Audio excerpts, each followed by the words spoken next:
para investigar entre documentos y archivos oficiales y constatar y hacer una combinación entre la leyenda y la verdad histórica.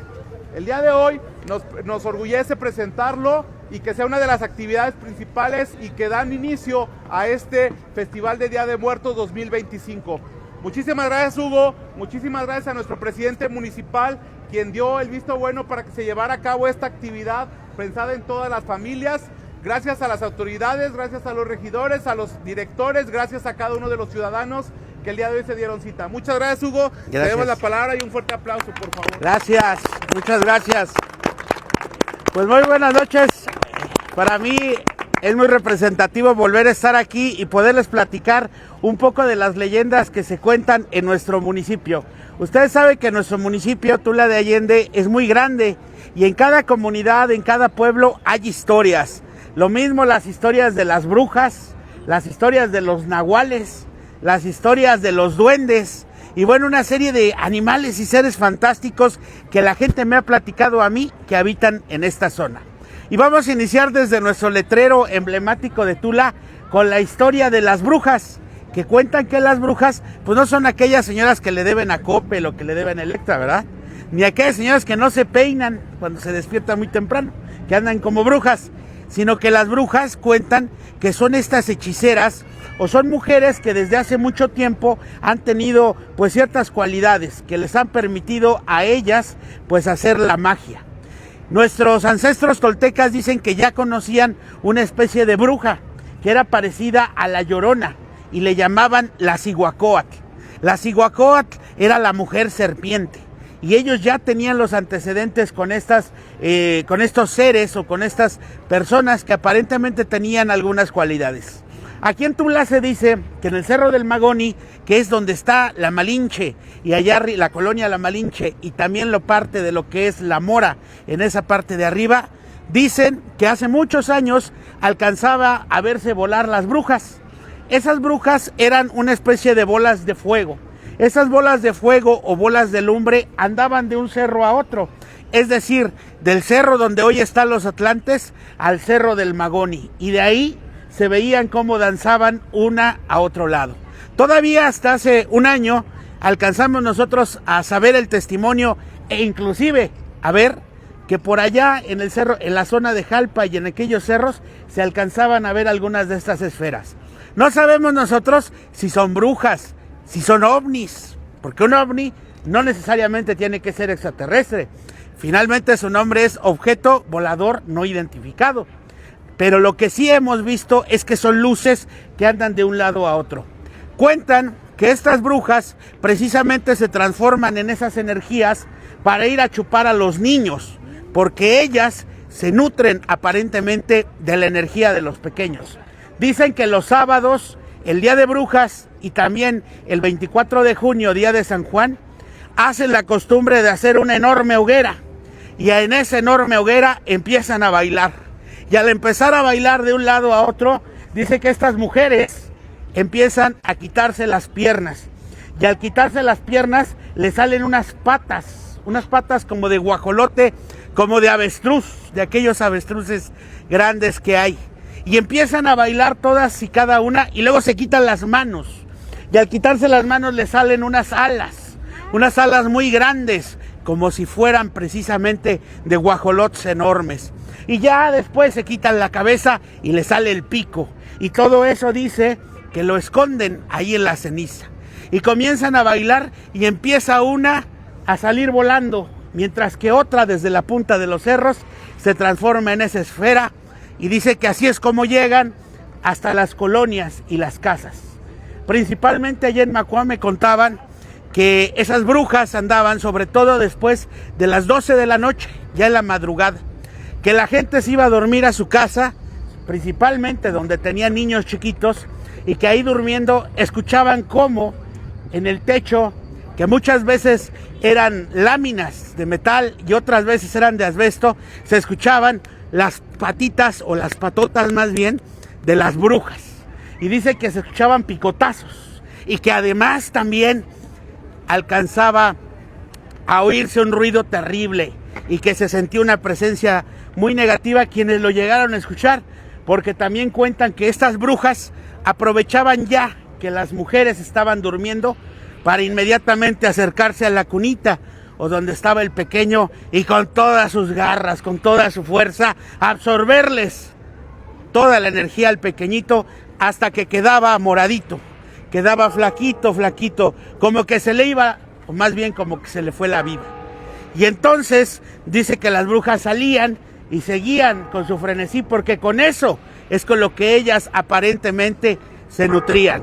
Sin embargo, aunque dice que ellas tenían ese poder de dormir a la gente, también cuentan que había señores que estaban atentos a los momentos en que las brujas podían llegar y que ellos, sabiendo que podían venir por sus criaturitas, dormían a un lado con una escoba y que de repente, cuando escuchaban el picotazo de las ventanas, alcanzaban a sacar la escoba y le daban con toda la fuerza a guajolotes enormes.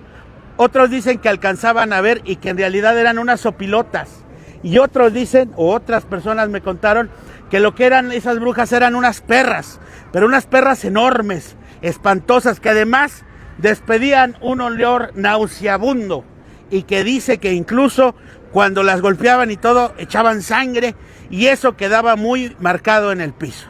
Por eso cuentan que las abuelas de Tula tienen ciertos sortilegios para evitar la presencia de tan maléficos seres, y uno de ellos es una cruz de sal, con la cual pues la ponen arriba de los techos para evitar que lleguen estos seres. Otra de esas es poner unas tijeras en forma de cruz, también para evitar a que lleguen aparentemente estos seres. Y estas historias se narran y se cuentan mucho en nuestra zona y sobre todo en esos cerros donde hay gente que todavía alcanza a ver las bolas de lumbre andando de un lado a otro, y que ahí precisamente cuando las ven cierran la ventana y se santiguan por si las dudas. No saben si será cierto o si será mentira, pero todavía alcanzan a ver esas llamadas brujas. Yo en el caso particular quiero decirles que en una noche como estas me invitaron al municipio de Ajacuba hace 3 años. Y así como ahorita estábamos, empezamos nosotros nuestro recorrido. Ayer era Semana Santa y era Sábado Santo. Estábamos con muchos turistas de Ajacuba y fuimos a platicar algunas leyendas de allá. Pasamos por el panteón y para mí no me gusta trabajar en los panteones porque, bueno, pues no es lo que a mí me agrada. Y yo les decía a los organizadores que no lo hiciéramos en el panteón. Sin embargo, pasaron ahí, ya después seguimos y llegamos a un lugar que se llama el Jagüey. En el Jagüey hicimos una gran hoguera y mientras estábamos platicando y conviviendo, uno de los turistas me dijo: ¡Ey, mire, mire! Pues volteamos al cerro, que es el cerro, un cerro de allá de Ajacuba, y efectivamente lo que vimos nos dejó espantadísimos. Agarramos las cosas y nos fuimos, porque lo que vimos fue una bola de fuego.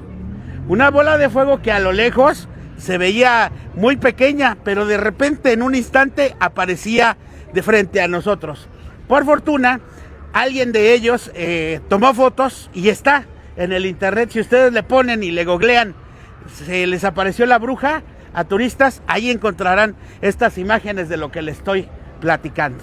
Son algunas de esas historias que le reiteramos, no sabemos si serán ciertas o si serán mentira, pero es lo que la gente cuenta. Vamos ahora a la sala histórica Quetzalcóatl, donde también dicen que hay varias apariciones y algunas otras leyendas de aquí de Tula. Ojalá nos acompañen, por favor. Vamos para acá, regidora. Hola, ¿cómo estás? Buenas noches, regidora. ¿Qué tal, amigo? ¿Cómo estás? ¿Qué tal, director? ¿Cómo estás? Señora, buenas noches, buenas noches. Acompáñenos. Acompáñenos, vamos. Sí, vamos.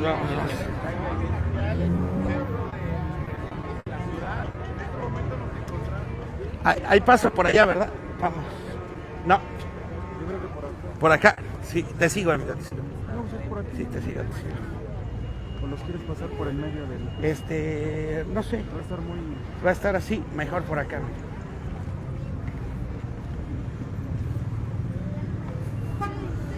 Vamos a seguir, queridos amigos de Revista La Neta. Estamos en vivo. Estamos en el recorrido de leyendas. Vamos acá a la sala histórica. Vamos por acá. Y bueno, pues agradecerles por seguir esta transmisión. Me acompaña Byron Williams en la cámara. Vamos aquí enfrente de la sala histórica a platicar, a seguir con este recorrido de leyenda aquí en Tula.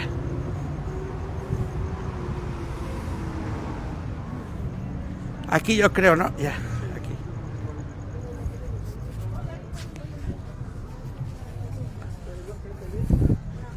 Sí, aquí si nos hacen favor y ahorita iniciamos. Que ya lleguen las demás personas. Amigo Larios, ¿cómo estás? Ya, hola, buenas noches. Buenas noches. Hola, ¿cómo está? ¿Cómo está? Pásenle.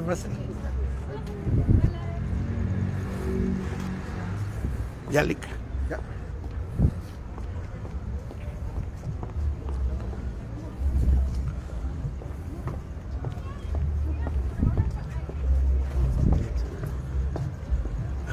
Bueno,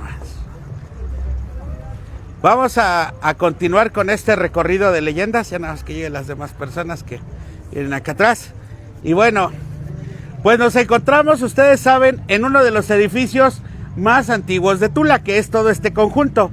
Aquí es la sala histórica Quetzalcóatl, el hotel y otras partes. Lo que les voy a platicar es que este edificio es muy antiguo y cuentan que por este mismo edificio llegó a estar Benito Juárez y que de alguno de estos balcones llegó a hablar Benito Juárez, así como Álvaro Obregón cuando anduvo aquí en la Revolución.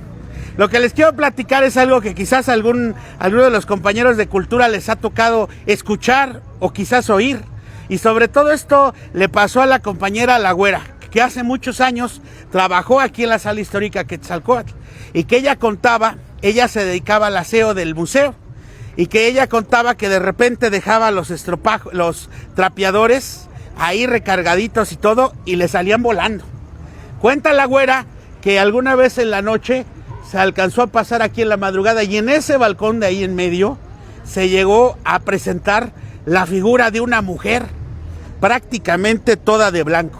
Dice que su piel era blanquecina también, todo blanquito, su cabello era igual, también blanco, pero sobre todo y que principalmente la mujer tenía un aspecto, tenía una ropa que le colgaba al aire, donde se veía ella, pero que tenía cierta característica, que no tenía pies y que desde ahí estaba como haciendo su espíritu. Dicen que esta mujer, vamos ahí tantito a que pase el jaripeo y vamos. Ya el jaripeo de feria. Bueno, seguimos. Entonces dicen que aquí en medio de este balcón llegó a presentarse precisamente lo que es esta mujer. Algunos cuentan que es un espíritu, otros dicen que pudo haber sido un alma en pena y que a veces hizo que algunos trabajadores de aquí llegaban a escuchar cómo se abrían y se cerraban las ventanas. Dicen también que esto pudo haber sido porque en este edificio, junto con todo el edificio en general, pues fue muchas cosas. Aquí fue cárcel, aquí fue el Instituto Electoral, fue también en algún momento una escuela. Hoy es museo y ha tenido muchos usos y la dirección de turismo también. Y que a un lado, aquí donde está esta carpa y todo el teatro de al aire libre, pues era la presidencia municipal, que en aquellos tiempos, pues bueno, durante muchos años está. Es importante mencionarles, y esto me lo platicó el licenciado Argáez, que en el Hotel Catedral llegó a hospedarse Carlos Castañeda. Para algunos a lo mejor ya no ubicamos quién es ese personaje. Carlos Castañeda es un escritor que se dedicó a hacer varios libros en los cuales analiza las llamadas enseñanzas de Don Juan. Han llegado a escuchar las historias de Don Jacobo Greenberg, del doctor, algo de internet. Bueno, era un personaje que se dedicaba a estudiar pues las fronteras de lo humano. Quizás podríamos entenderlo como la quinta o cuarta dimensión. Carlos Castañeda, este personaje, es un escritor que hizo las enseñanzas de Don Juan, una serie de libros donde hablan precisamente de esa introspección, del nahualismo y de algunos aspectos que tienen que ver con ciertas figuras de lugares de poder. Y entonces me contó a mí el licenciado Argáez que aquí llegó a hospedarse. Otra de las historias también de este edificio es, y esta me la platicaron la maestra Cardoso, que allá atrás, en donde está la casa, hay unos corredores y que ellos han llegado a escuchar y a ver incluso cómo en esos corredores andan unas mujeres, ellas vestidas así con su manto y que se alcanzan a ver cómo pasan, pero ya transformadas, o sea, no se ven completamente, sino que son figuras etéreas, que son figuras fantasmales. Ahora, quiero decirles que el Callejón de Jiménez, que es el que precisamente pasa aquí atrás, también tiene una gran historia, porque dicen que lleva este nombre de Jiménez en honor a un héroe de la independencia.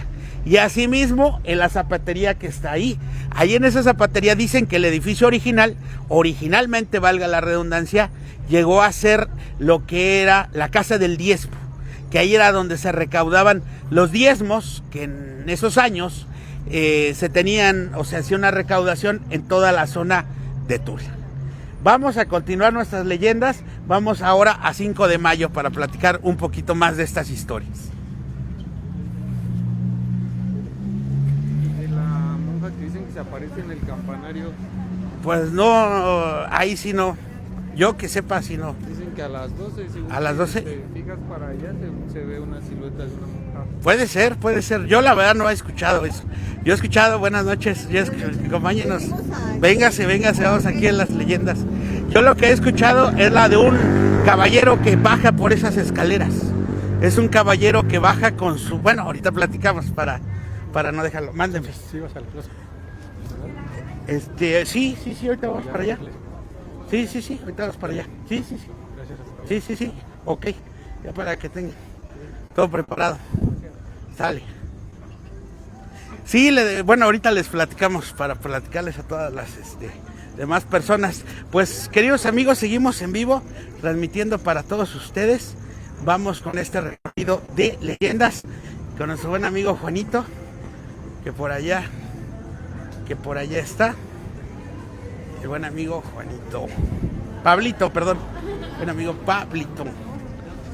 Y bueno, vamos poco a poco. Y vamos a situarnos aquí frente a nuestra catedral de Tula.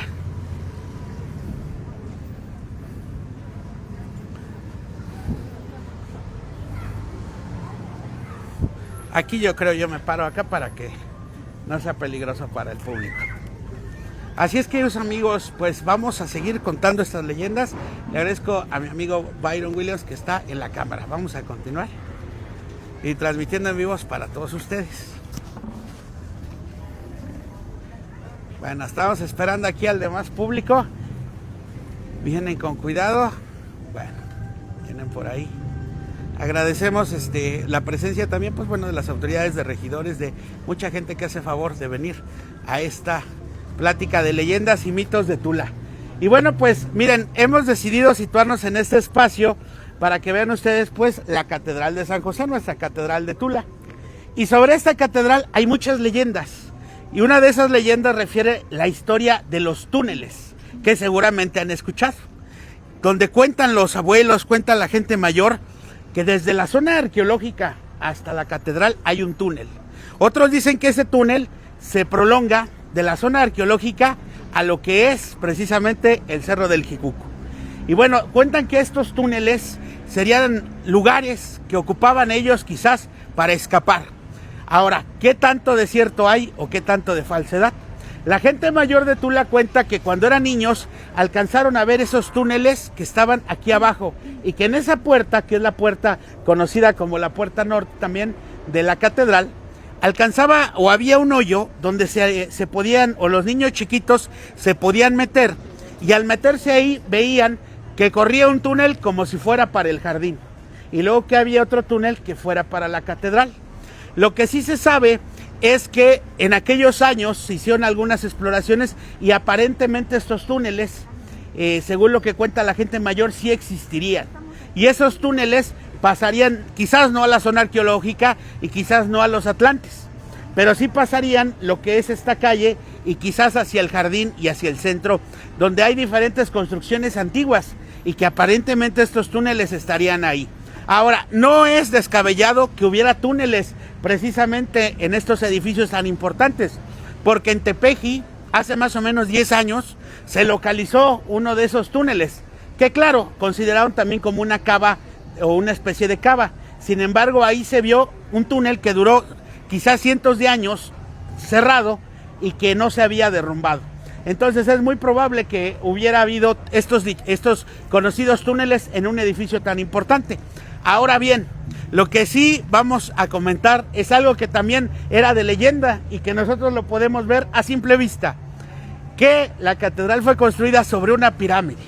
Y sobre esto, la arqueóloga Shannon Dogan Iverson en el 2012 realizó exploraciones en la catedral. Y al explorar ahí encontró los vestigios de unos basamentos que correspondían a la cultura azteca y a la cultura primordialmente azteca, pero ella comentaba también que había ciertos vestigios más antiguos. Entonces fueron encontrados vestigios adentro de la catedral, lo cual confirma la teoría de que estaría construida sobre un basamento. ¿Y por qué digo que es tan fácil verlo? Porque vean que no está al nivel del piso. La catedral está arriba. Entonces, a simple vista podemos ver que está sobre un basamento y que ese basamento sería la famosa pirámide que dicen.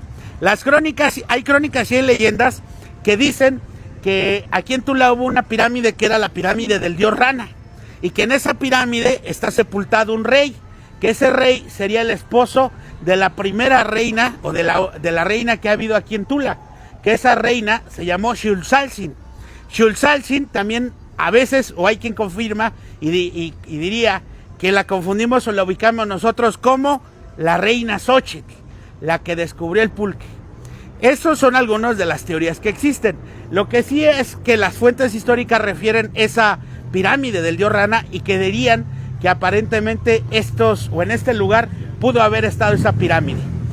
Y de que hubo la reina tolteca, pues claro que la hubo. Y además es un orgullo que hoy incluso en la papelería del gobierno federal, ahí está plasmada una tulense ejemplar que en aquellos años se transformó en la primera reina tolteca y ella fue Xultzaltzin.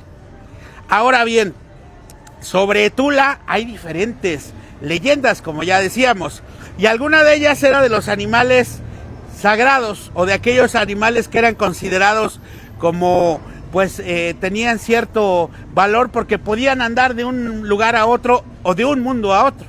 Y esos eran los llamados nahuales. Los nahuales todavía dice que se les llega a ver o habitan en lo que es esa zona de allá del Carmen, en la zona del occidente, sobre todo en los lugares donde no hay todavía hay grandes potreros, hay grandes cerros y grandes extensiones de tierra. Dice que los nahuales son hombres o mujeres, pero principalmente hombres, que pueden transformarse en animal. Algunos pueden transformarse por gusto, otros se transforman sin saber, porque dicen que es algo así como el hombre lobo. Esta historia de los nahuales también es algo muy antiguo, no es algo exclusivo de México. Ya nuestros ancestros lo tenían considerado, pero también en Europa lo tenían considerado.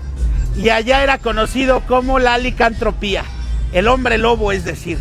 Entonces, el hombre lobo no es tan lejano a nuestro nahual.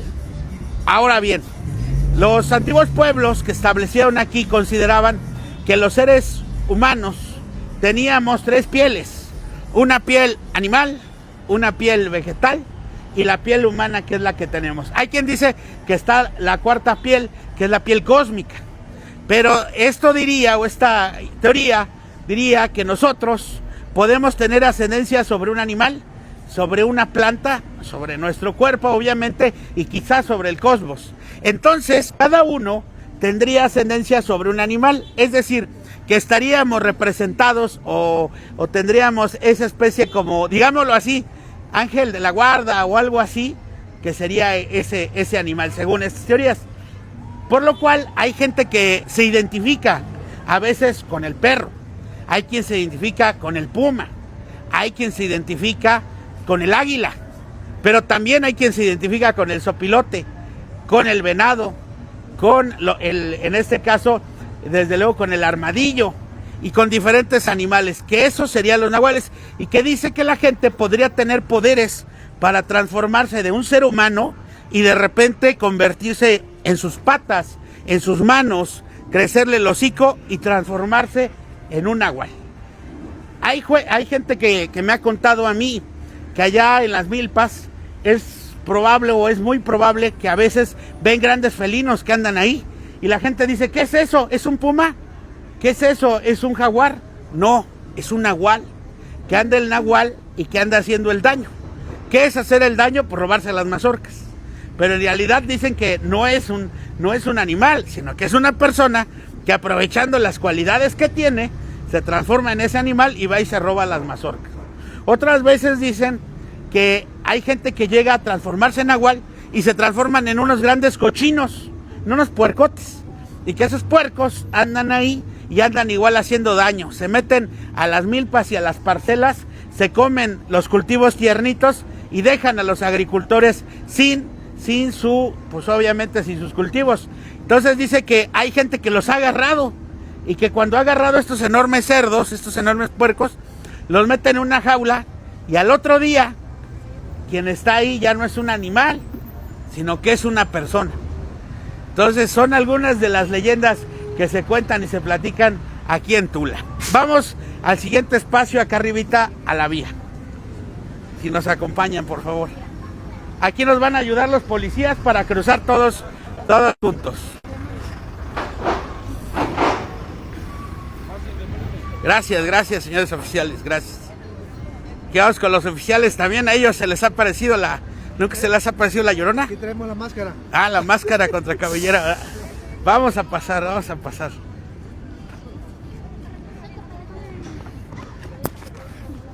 Así es, queridos amigos de Revista La Neta, pues seguimos con este recorrido de leyendas por el centro de Tula y vamos a continuar platicando otras historias más. Muchas gracias por seguir esta transmisión. Estamos en vivo y vamos con todo el público que le agradecemos que viene aquí con nosotros. Le agradecemos igual a la presidencia municipal por invitarnos a dar este recorrido. Ya es el cuarto año consecutivo, creo, o tercero, que lo estamos dando, creo que el cuarto, y pues es muy agradable poder platicar estas historias que nos han comentado pues la gente de aquí de Tula. Ahorita vamos a platicar, va a pasar aquí la ambulancia y bueno, vamos despacito para que no haya problema y vamos todos con cuidado.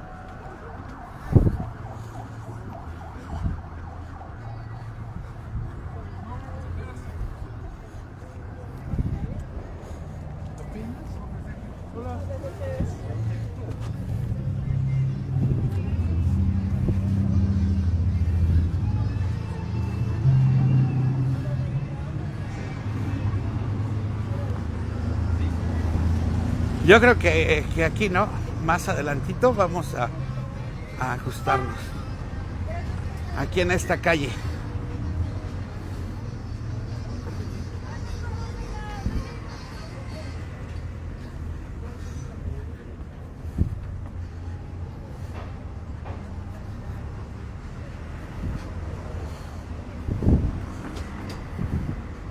Yo creo que aquí. Aquí yo creo que aquí.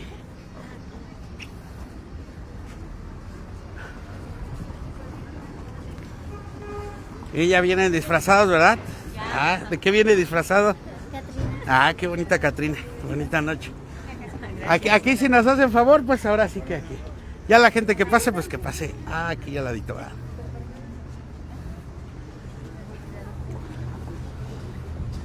Bueno, pues vamos a seguir con estos relatos y estas noches de leyendas. Vamos a esperar a que lleguen nuestros demás amigos. Si quieren, acá yo voy caminando aquí, igual para que pase la gente, ¿verdad? Para que no les obstruyamos el paso. Y bueno, pues estamos aquí cerquita de la estación del tren. Venimos aquí para mayor seguridad porque creo que ahí hay un poquito de vehículos. Pero yo les quiero platicar que Tula, como ustedes saben, es un municipio, un pueblo que se desarrolló hasta cierto punto con el ferrocarril. La primera vez, o por aquellos años que se escuchó por primera vez el ferrocarril, que venía a todo lo que daba, es por allá de la década de 1880.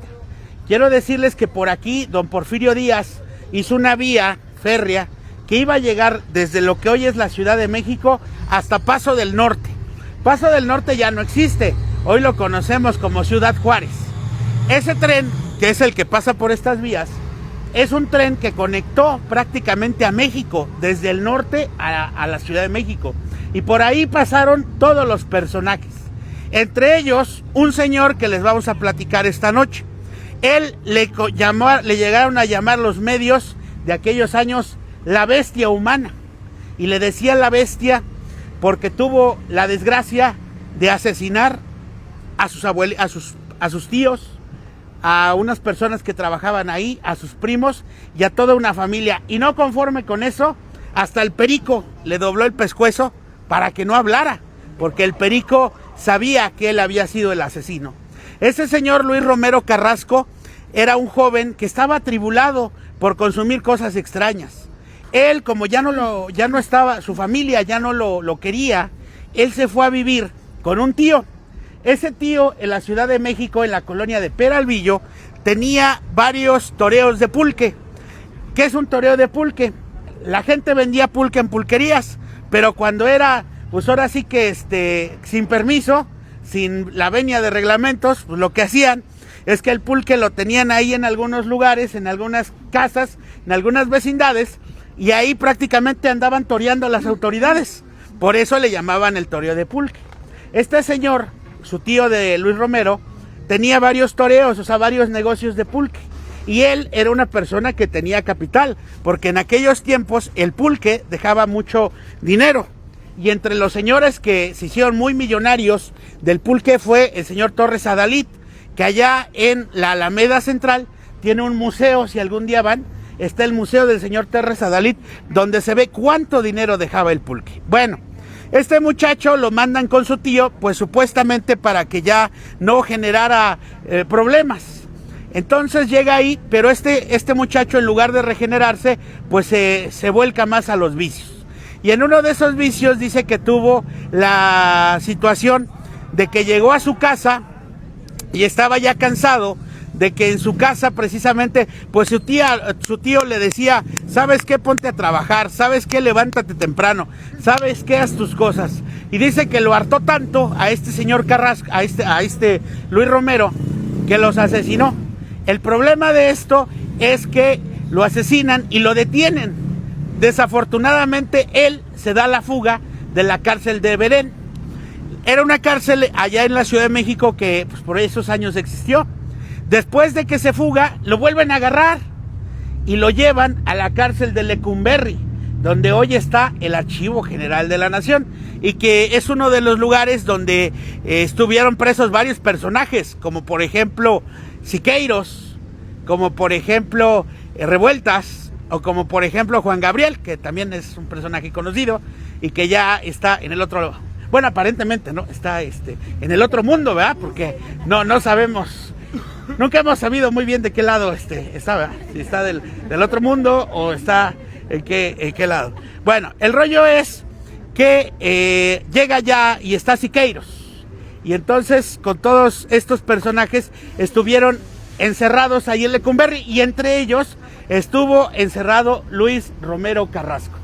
Ahora bien, ya estando ahí, como él fue muy famoso, hagan de cuenta como hoy sería un influencer. Como él fue muy famoso en aquellos años, dice que las muchachas seguían los periódicos, no había otros medios de comunicación, seguían a detalle cuál era el proceso de Luis Romero Carrasco. Y muchas muchachas, a pesar de que sabían que era un asesino, le llegaron a mandar solicitudes de matrimonio. Dice que le llevaban canastos llenos de comida cada que había alguna reunión o cada que había alguna de sus citas que tenían con los jueces de su proceso jurídico. Entonces dice que Luis Romero Carrasco ya los tenía hartos, porque ellos lo que querían es dar un ejemplo de que no hubiera asesinos. Y en lugar de eso él se había transformado prácticamente en un ícono. Entonces lo que hizo el gobierno fue, vamos a sentenciarlo a las Islas Marías. Para esto, Luis Romero pidió el indulto. En aquellos tiempos era válido de que un preso podía pedirle al presidente de la República el indulto, es decir, que le perdonaran la vida. Pero como él ya había matado a tantas personas, en esos años estaba establecida la pena capital, que es decir, que les daban cuello a aquellos que mataban. Entonces dice que les dieron la pena capital y dijeron, vamos a darse en las Islas Marías. Para esto, en las Islas Marías tenían que pasar por una ciudad para ir a las Islas Marías, porque era del centro de México al norte. ¿Y por qué ciudad? Entonces villa creen que pasaban, por la villa de Tula.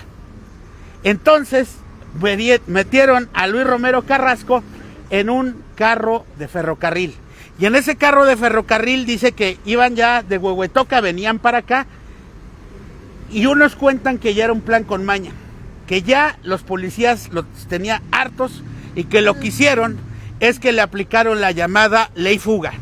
La ley fuga consistía en que a los militares, las policías, las gentes que llevan a alguien preso le dicen, ¿sabes qué? Te vamos a dar oportunidad de que escapes. O sea, ya te vamos a perdonar y podrás escapar. Pero no tienes que voltear, échate a correr y no voltees. Y entonces la gente dice, pues a lo mejor sí, ¿no? Entonces se echaban a correr y a los 3 segundos, ¡pras!, les disparaban. En este caso fue lo que dicen que pasó con Romero, que igual le aplicaron la ley fuga, le dijeron, pararon el camión, el convoy, perdón, pararon el tren donde iba, y ahí él bajó y le dijeron, ¿sabes qué? Date a la fuga ya, no te vuelvas a parar, no queremos saber de ti. Entonces dice que se da la fuga y ¡pras!, por la espalda, lo acribillaron. Entonces su cuerpo fue sepultado en el Panteón del Huerto, y hasta la fecha los restos de este personaje que se llamó o que denominaron los medios la bestia humana descansan en el Panteón del Huerto, y ahí está su lápida todavía. Y en su lápida dice que vino su mamá y su hermana y pusieron una frase que le pusieron a Luis: ojalá que Dios te perdone. Y todavía está esa lápida ahí en el Panteón del Huerto, donde además están enterrados diferentes personajes de nuestra historia. Una de ellas fue Lucila Ocampo, hija de don Melchor Ocampo, quien fue el que redactó las leyes de reforma. También está ahí sepultado el doctor Rafael Salgado, que el doctor Rafael Salgado fue un hombre muy querido en Tula, porque él hizo muchas obras sociales en aquellos años. Estamos hablando de los años 20. Y bueno, pues grandes personajes están sepultados ahí y hoy quedan para la historia. Vamos a continuar ahora en la esquina de Hidalgo, por favor.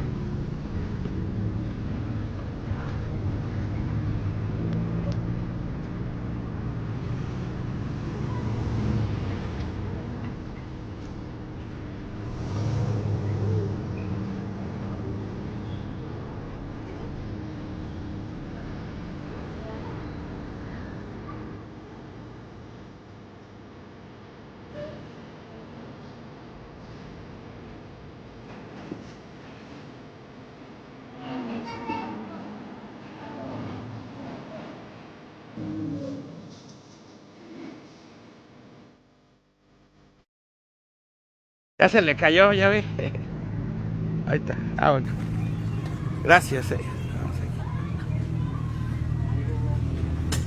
¿Qué pasa, amigo? Claro que sí. Claro que sí. Bien, Danisa. Estamos aquí en vivo, queridos amigos, igual. Platícanos, Dani, vente para acá. Platícanos, mañana, ¿a qué horas va a ser el evento de ustedes? Estamos nosotros en vivo acá, la neta. ¿A qué horas va a ser? Hola, buenas noches. Buenas noches, Dani San. Mañana los esperamos. Mañana 6:30 de la noche. 6:30 de la noche. Número 11. Calle Oriente 11. Nacional Pemex. Tenemos una actividad relacionada al Día de Muertos. Va a ser un recorrido en bicicleta por las primeras calles de Tula, ¿verdad? De Para Tula. seguir promoviendo pues nuestra cultura. Sean Claro todos que sí. bienvenidos. Claro que sí. Desde niños hasta adultos, ¿verdad? Vamos a contar con una camioneta de apoyo y pues nos vemos.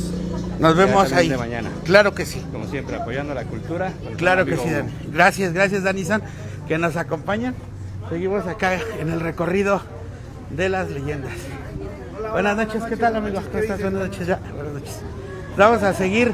¿Y qué tal, queridos amigos? Pues gracias a nuestros amigos de la bici, también por promover pues estas actividades culturales. Vamos aquí con todos nuestros amigos y pues sobre todo contar estas leyendas, ¿no? Que son importantes y que son parte de nuestra historia.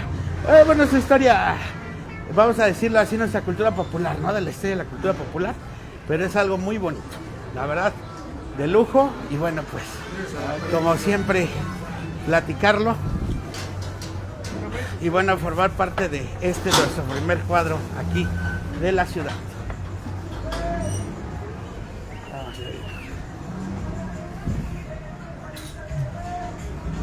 ¿Qué tal? Buenas noches. Buenas noches.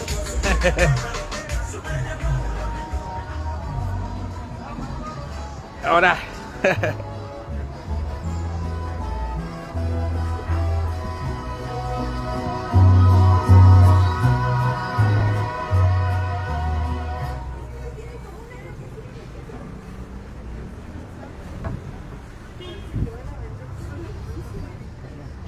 Vámonos para... Buenísimo. Más de 120 pisos por debajo de 199 pesos metro cuadrado. Solo con Interceramic tienes lo mejor a mejor precio. Aquí yo creo que más aquí abajito.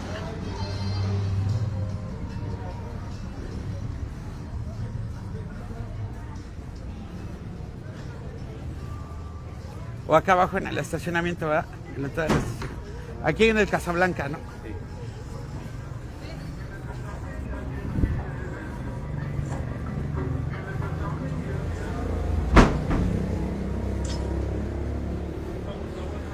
Con cuidado ahí.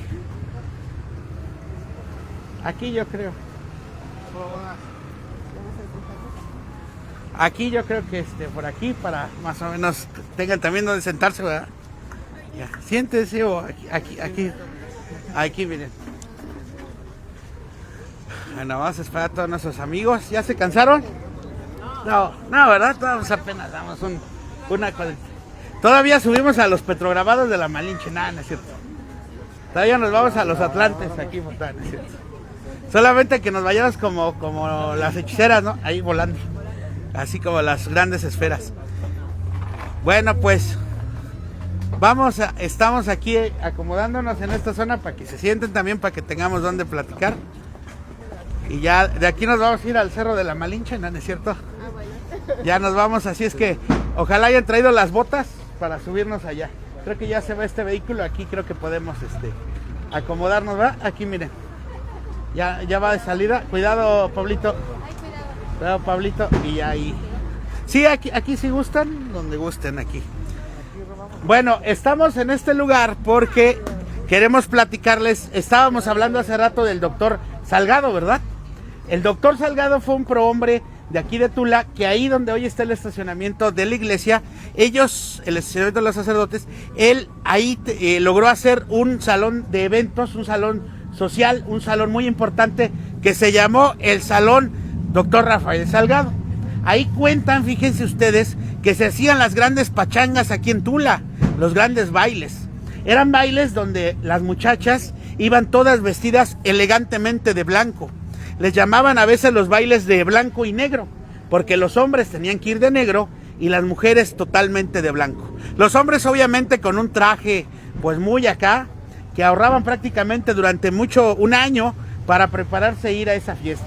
Y en esas fiestas tocaban grandes orquestas, como era la orquesta de Roy Carter, que en aquellos tiempos pues estaba de moda. Dicen que llegó a venir Don Pérez Prado, y que además en esas grandes fiestas se hacían pues prácticamente las relaciones que en aquellos tiempos había, ¿no? Se casaban las personas, se conocían ahí y eran grandes pachangas muy importantes de Tula. Otro baile que dice que hacían era el baile del Percal. También estaba el baile del Club Avante y el baile de los Club de Leones de aquellos años.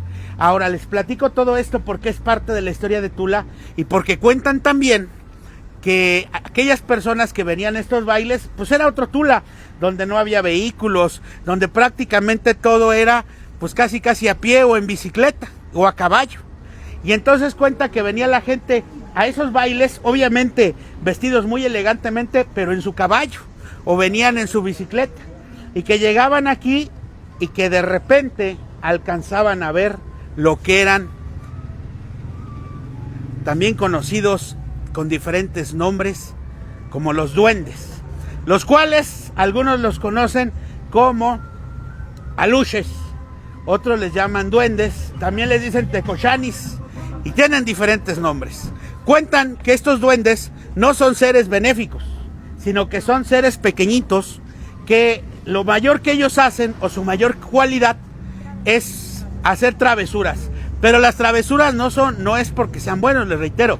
Esas travesuras cuentan que las hacen porque su idea de ellos es hacer la maldad. Y dice que las casas lo hacen para poder enfocar y que en las casas se peleen entre hermanos, se peleen entre vecinos, se peleen entre los que vivan en esas casas. Un señor me contó que él en su casa tenía muchos problemas con su familia, y estos problemas eran muy seguidos porque dice que él llegaba a su casa y le escondía, dejaba las llaves del carro aquí y se las escondían, dejaba un dinero acá y desaparecía, dejaba un vaso ahí y lo encontraba en el otro lado. De repente apagaban una luz y se la prendían. Entonces cuentan que por qué pasaba eso, y él le echaba la culpa a sus hijos y les daba unas friegas a sus hijos, les pegaba a sus hijos porque pues prácticamente él se enojaba de lo que hacían.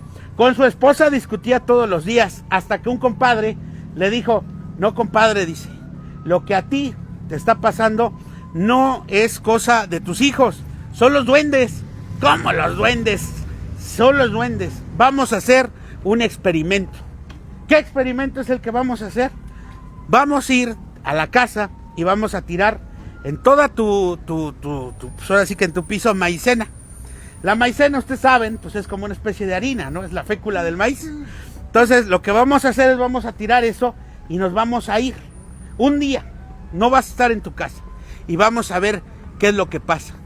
Entonces dice que tiraron la maicena, se fue este señor con su familia, y al otro día encontró algo muy curioso, que saliendo de la, ahora sí que son de esas estufas que la parte de abajo tienen el horno, y se alcanzaban a ver unas patitas que iban hacia una especie pues de mesa que tenían ahí, y que del otro lado veían esas patitas. Pero dirán ustedes: ah, bueno, pues son piececitos de gatos, ¿no? Pues no, eran piececitos humanos, pero como si las uñas, en lugar de tenerlas derechitas, las tuvieran como garras. Así como hay gente que me dicen que tiene las uñas como garras. Así casi. Me han contado. Y bueno, dicen que también los duendes tienen la costumbre de presentársele a la gente avariciosa. Y sobre todo, aquí en Tula, dicen que esos duendes a veces llegan a presentarse como en otros lados, donde está el arco iris. Que si ustedes ven el arco iris, pues dice que ahí donde acaba ese arco iris es donde vive un duende. Y es en esa casa donde vive el duende donde entierra su olla con dinero. Claro, esas son historias. Lo que sí se ha platicado es también la historia de los tesoros. Y por eso hay un lugar y un cerro que se llama el Cerro del Tesoro. Ese Cerro del Tesoro, la colonia del Cerro del Tesoro, donde están los Atlantes y donde ahorita pues está esta colonia que se llama 16 de enero, dicen que hace muchos años era un cerro común y corriente. En ese tiempo había unos pastores que estaban cuidando sus animales ahí. Y uno de esos pastores pues era muy humilde, era muy sencillo él, no tenía conocimiento. Y dice que jugando así, ahora sí que entre la tierra, andando jugando, de repente se cae y uno de sus pies se mete en una especie de hoyo. Y al meterse su pie en el hoyo, lo saca y se da cuenta que en ese hoyo era una ollita muy grande. Y que en esa ollita encuentra unas cosas redonditas, gruesecitas, que él no sabía qué eran, pero que identificó como una especie de monedas, porque él conocía las monedas de a centavo, que en esos años eran de cobre.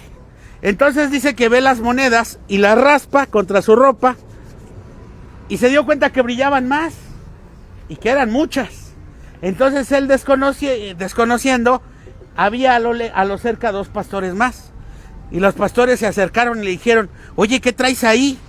Y él primero: no, nada. ¿Qué traes? No, nada. Y ya de repente, a ver, vieron que eran las monedas de oro. Dice: no. Se echaron ellos la mirada, entre aquellos dos cómplices. Y dice: ¿y eso qué es? Dice: ah, no, son unas monedas. Pero no vale nada. No. Es más, mira, aquí traemos unos centavos, te los vamos a dar. ¿Por todas ellas? Sí, por todas ellas. Dice que les dieron 10 moneditas de a centavo, que en ese tiempo eran de cobre, a cambio de la olla enterrada con todas esas monedas de oro. Entonces estos vivales agarraron la olla, inmediatamente se fueron, dejaron los animales que tenían ahí cuidando en el monte, y el pobre cuate lo dejaron con sus 10 monedas. Él bien contento bajó del cerro y llegó aquí a una tienda, que en aquellas épocas había muy pocas, y llega y dice, oiga, deme esto, démelo. Dice, ¿y tú de dónde te robaste ese dinero? Porque le reitero que este pastorcito era muy sencillo. ¿Tú de dónde te robaste ese dinero? Le dijo el tendero. De ningún lado, es que mire, le platicó la historia. Y al contarle la historia, pues se dio cuenta que lo que había encontrado era un tesoro, y que ese tesoro se lo habían quitado estas personas. Por eso dice que este muchacho se volvió loco, y después andaba, hasta que murió, anduvo en el cerro rascando y haciendo hoyos por todos lados, diciendo, mi tesoro, ¿dónde estará mi tesoro, mi tesoro, mi tesoro? Y tanto decía eso, que por eso a ese lugar le llaman el cerro del tesoro. Son algunas de las leyendas que cuentan y que le dan nombres a ese lugar, como también la historia, y que no es poca cosa también, la historia de los órganos. Allá en Macuá hay unas piedras muy grandes, que son formaciones de piedra de varios metros de altura, y esos les llaman los órganos, porque parecen órganos, pero cuenta la leyenda que en realidad era una peregrinación, era un grupo de gente que venía peregrinando con un santo. Nada más que de repente estas personas perdieron la fe, y al perder la fe dice que se abrió el cielo y quedaron convertidos todos en piedra. Por eso, si algún día van de visita allá entre el ejido de San Miguel y el ejido de Santa María Macuá, cerca de Carranza, podrán ustedes ver no nada más un lugar muy bonito, porque la verdad está muy bonito, claro, es cansado para llegar, sino que verán ustedes también que todos estos órganos o todas estas piedras están puestas como si fueran en una procesión, como si llevaran además gentes cargando niños, e incluso hasta como si llevaran animales. Entonces, todos ellos, claro está, convertidos en piedra. Por eso dicen que esa es una procesión de piedra y que todavía puede verse, nada más que ojo, cuentan que eso ocurrió, según la leyenda, en los tiempos en que en estas zonas había gigantes. Y que inclusive los toltecas llegaron a encontrar esos huesos de supuestos gigantes. Pero no eran huesos de gigantes, sino que eran huesos de mamuts, de animales prehistóricos que habían vivido aquí. Y que, bueno, pues a lo mejor ellos, pues como no conocían de eso, pensaban que quizás eran los gigantes. Pues vamos a la Plaza de las Artesanías para terminar allá con la última leyenda. Vamos. Con cuidado, aquí no están los policías. ¿Por el callejón? Sí, vámonos por acá.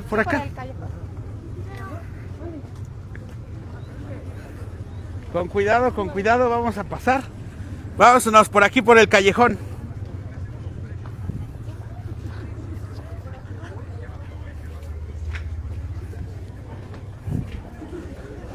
Así es, queridos amigos, pues ya vamos a terminar también con este recorrido de leyendas en la Plaza de las Artesanías, donde vamos a platicar otras historias también de espanto de aquí de Tula. Entre ellas, pues bueno, ya hemos platicado de los duendes, ya platicamos de la bruja, del nahual. Ahorita vamos a platicar de un perro también que sigue a la gente ahí en las vías y que a lo mejor hay mucha gente que lo ha visto. ¿Usted le ha tocado ver alguna leyenda? No. ¿No? No. ¿Es de aquí de Tula? Es la primera vez. Ah, es la primera vez. Es la primera vez que... Sí, no, hay muchas leyendas, sobre todo también la historia de la taconuda. Órale. Esa historia de la taconuda la cuentan mucho. No, Allá, sobre todo en Barrio Alto. no nací por acá, pero... Ah, ¿de dónde es usted? De Tampico, Tamaulipas. Ah, de Tampico. Ajá. No, pues también allá hay historias, allá de la sirena, ¿verdad? No. Las sirenas. Y luego que allá dicen que es, ¿cómo se llama? Como que una estación de los extraterrestres, ¿no? Que por eso, según no hay tantos, afortunadamente, ¿verdad? Que no hay tantos, pues a veces, cuestiones climatológicas, ¿no? Pues también acá comentan del Jicuco, ¿no? Que... Ah, del Cerro del Jicuco. Ahorita vamos para allá. También es otra historia, es otra leyenda que Sí. tal vez sí puede ser muy... ¿Usted no ha ido allá al Cerro del Jicuco? Sí, gracias a Dios he tenido la oportunidad de... ¿Y qué le pareció? de subir. Es una maravilla. La ¿Verdad que sí? Se ve todo el centro. Todo. Se ve todo el centro. Todo el centro. Sí, todo alrededor. Todos las poblaciones. Ajá, Sí. que uno dice, ¿qué pueblo es este? ¿Qué pueblo es aquel? Sí, claro. No, y ahorita vamos ahí a platicar del Cerro del Jicuco. Ya para concluir esta noche de leyendas. Pues qué bueno, sí le está la pareciendo. verdad que te felicito, es para mí una Gracias. experiencia pues que va a ser inolvidable. Gracias. Porque es la primera vez que vengo a este evento y espero que se repitan por... No, yo creo que sí, pues va a haber muchos eventos. Todavía hay eventos de Día de Muertos aquí en Tula. Sí, todo muy bonito y mucha gente, la verdad. Sí, pues ya vamos. Muy interesada en conocer las leyendas que, pues a veces ya tenemos años viviendo acá y se desconoce. Desconocemos. Sí, se desconocen, ¿verdad? Ajá. Pero bueno, siempre es bueno para platicarlas y sobre todo conversarlas, ¿verdad? Vamos por acá.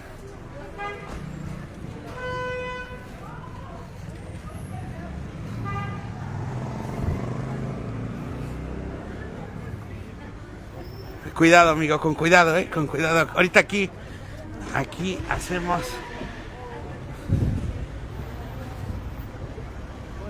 Por acá, ahorita cruzamos por acá, miren.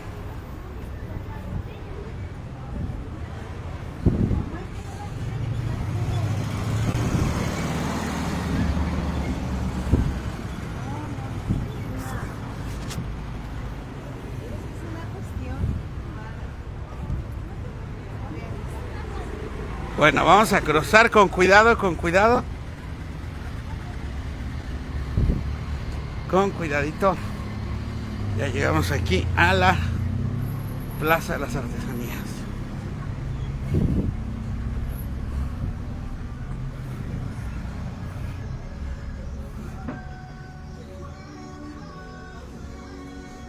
Hola, buenas noches. Listo, ya estamos por aquí. Ya viene todo el público. Hola. Hola, amigo. ¿Cómo estás? Bien. Hola, aquí andamos. Aquí concluyo ya para que continúen ustedes también con la explicación, por favor. Así es, queridos amigos, pues seguimos en vivo con todos ustedes. Está lo que es precisamente la ofrenda, que ahorita vamos a platicar de ella, pero vamos a concluir con las leyendas. Y ya nos están diciendo que quiere la leyenda del Cerro del Jicuco. Ahorita vamos con el Cerro del Jicuco. Bueno, vamos a leyenda, ¿verdad? Ni modo que vayamos hasta allá. Allá solamente pueden ir las brujitas, ¿verdad? Y así van volando. ¿Quién sabe a cuántos kilómetros por hora? Si gustan pasar a alguien más de este lado también. Para que pásenle para acá.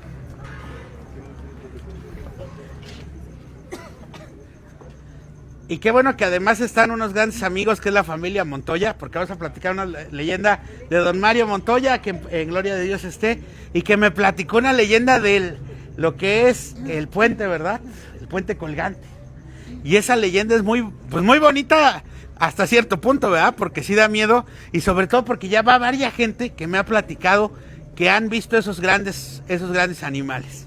Y bueno, pues don Mario Montoya, en gloria de Dios esté, fue un gran artesano. Y aquí están sus hijos. Tuve yo la fortuna de conocerlo y él me platicó que hace algunos años él venía por pan acá al centro de Tula y regresaba por ese puente, y que a veces cuando llovía muy fuerte, cuando habría grandes, pues esas veces que había grandes lluvias pasaba por ahí, pero que sobre todo en la noche era posible ver en medio del puente unos enormes animales, sobre todo eran los perros. Y era un perro enorme, que ustedes dirán, bueno, pues sería algún perro que andaba por ahí. Pues dicen que ese perro se paraba en dos patas, se andaba como gente, y que tenía prácticamente los ojos llenos de lumbre, de fuego, y que tenía una trompa enorme, llena desde luego de baba, llena de unos grandes dientes, y que andaba así, que se acercaba, que prácticamente hay gente que cuenta que tenía que, o quienes los han visto, que han tenido que santiguarse para que no se acerque ese ser, y que ya cuando ocurre eso, esos perros se transforman en dóciles animales. pero que mientras están transformados en esto. No sabemos si esos perros sean los nahuales, o quizás, ¿verdad?, sean también unos animales que puedan tener estas características por algún hechizo, por algún sortilegio. Asimismo, ahí en el río Tula se platica la historia, como ya lo decíamos hace rato, de la Chihuacóatl, que es la Llorona.